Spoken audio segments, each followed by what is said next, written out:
Here's an update on the trimming roots for better root or taproot development on degrafts. Here I trimmed the roots and more came back, but there is a thicker,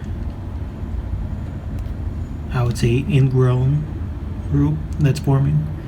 I'll trim this back again to see the results as time goes by. I'll be leaving just a thicker variation of that root. And here is the control, which they are longer, but they're not exactly thicker. And there's a pup that's growing downwards, but that's fine. It'll turn sooner or later. So I'll be trimming that other experiment on the degraft, and this is the control that we have for that setup. And for the proof of concept harvesting style, where you trim the exterior, this seedling looks pretty different. The innermost part looks a little bit more mature,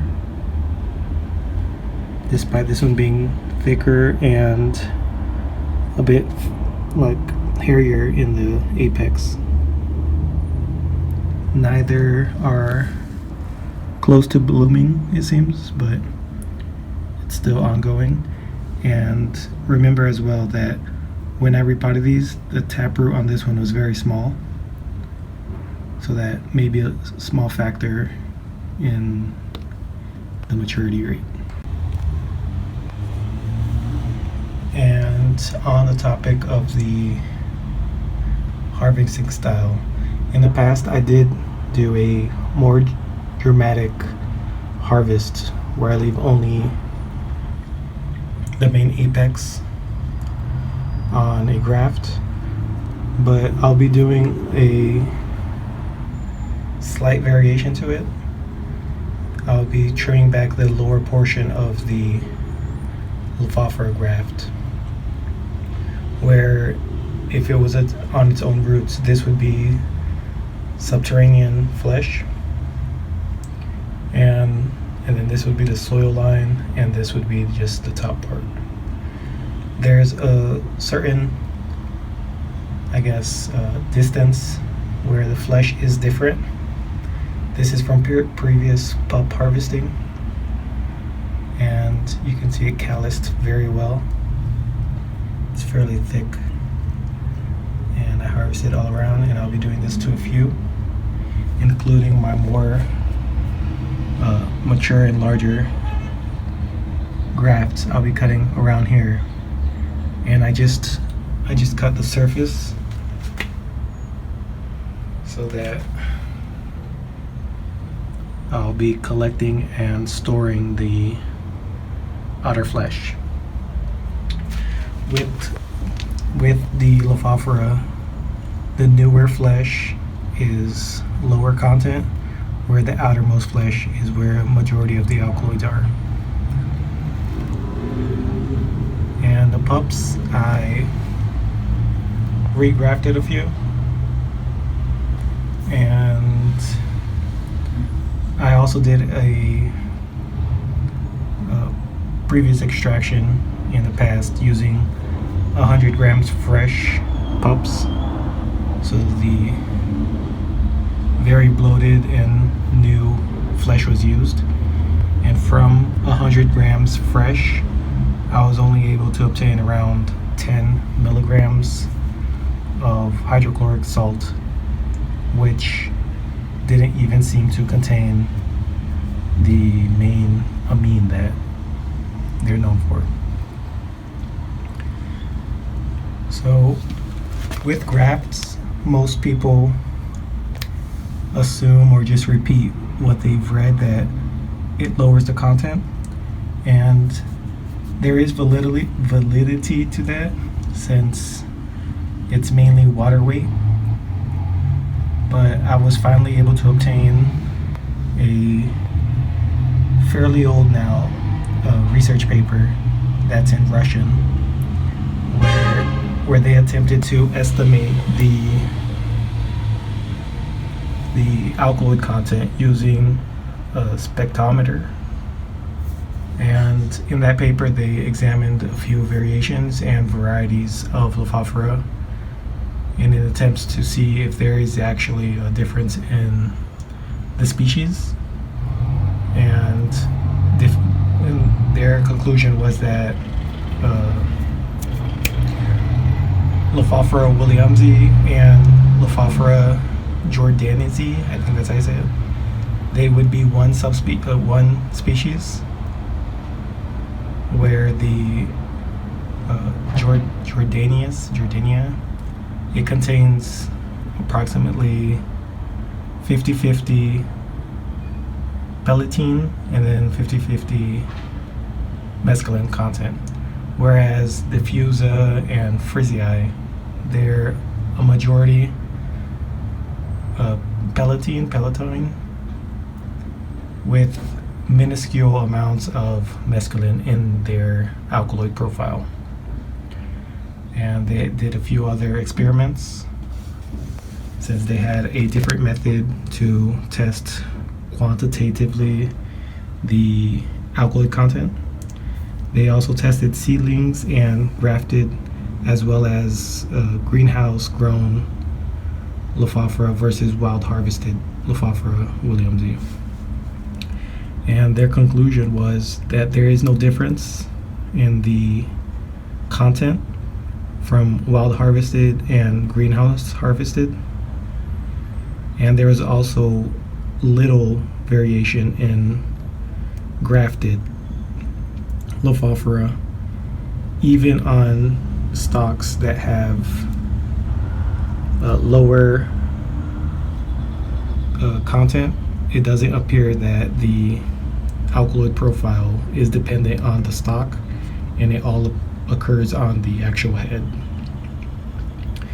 They also examined freshly harvested seedlings, or freshly germinated seedlings, and they found that even at an extremely young age, they were already producing the alkaloids without any major difference. So that would be similar to people doing the green sprouts? Yeah, I think it's green sprouts, where they just germinate seeds for 2 or 3 days and then they eat it, since it's full of antioxidants and such. That would be the same concept for this. So you would do a mass sow of, let's say, 10,000 seeds, and you would just harvest the freshly germinated seedlings. Obviously that isn't practical and not sustainable unless you have a massive seed farm. So it's not an impossibility, since we can graft and get lots of seed quickly. But in any case, I won't be harvesting fresh pups. I'll be using more mature flesh. So in this case, I'll be cutting, like I mentioned, this graft here, which is I think 2 years old now, grafted, as well as this one. Again, there's a pretty nice division on where the widest point is, and then down would be the subterranean flesh.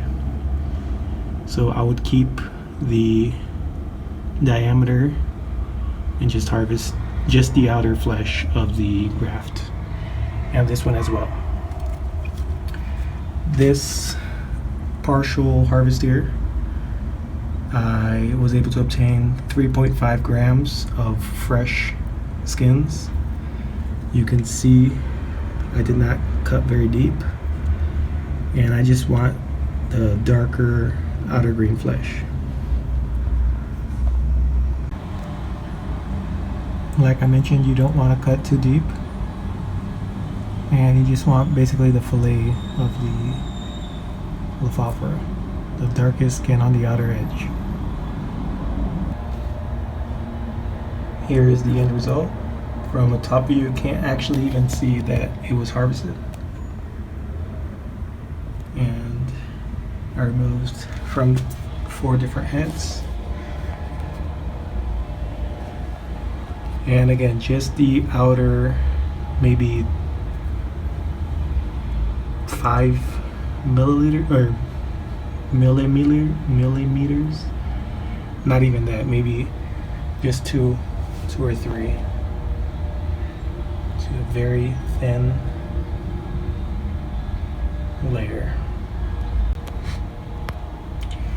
So like with my other experiments on harvesting and growing techniques, this is a proof of concept, and I don't actually know the long-term possible effects with this. The major downside to this is that since I'm also removing the areoles, there isn't a possibility of pups on the lower section where the areoles would be. It would pup if I were to harvest the head. So normally the subterranean flesh, it would just wrinkle and compress, but there would still be areoles available. I'm not sure if it needs to be present on the surface or if just the flesh itself here would be enough for it to pup.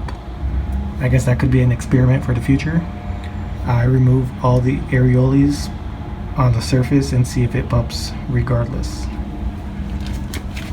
So an example would be, this is previous harvested pups that I regrafted, and I'm wondering if I cut the top here, since there's no remaining areoles on the bottom portion, if it would pup from a location where there was previously an areole. Here you can kind of see a faint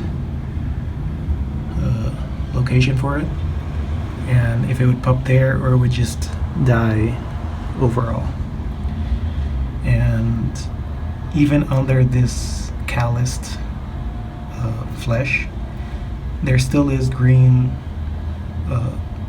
material that may do photosynthesis for the small amount of light that passes the skin. But again, I have no idea on if it would pup or not without undamaged areoles. And this is the accumulation of all the pups harvested, or the skin harvested from those 4 Lophophoras. It's a handful. I'll weigh this wet and then weigh it dried to have some more data.